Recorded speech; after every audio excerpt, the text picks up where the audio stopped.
तपाईँहरूलाई सुन देखाउँछु हेर्नु होला। यहाँ हुन्छ यो सुन। यस्तो कबाडी मोबाइल भित्र सुन हुन्छ भन्छन्। सुन कहाँ हुन्छ तपाईँले देख्नु भएको छ?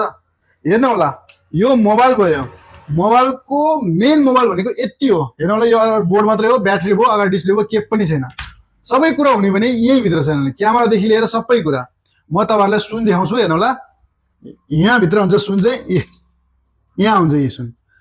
यो सानो छ, सुन जस्तै महँगो छ यो। तपाईको जति जिबीको मोबाइल हो उति नै धेरै पैसा आउँछ। कम्तीमा 1000 रुपैयाँदेखि 4045सम्म आउँछ।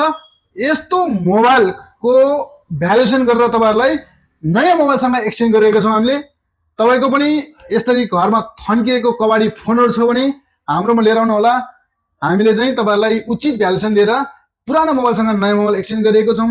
यसरी तपाई एक्सचेन्ज गर्न चाहनुहुन्छ भने हाम्रो मोबाइल तथा इलेक्ट्रोनिक सेन्टर गोकर्णेश्वर दोबिन चोक ज्योति विकास बैंकसँग हाम्रो पसल रहेको छ।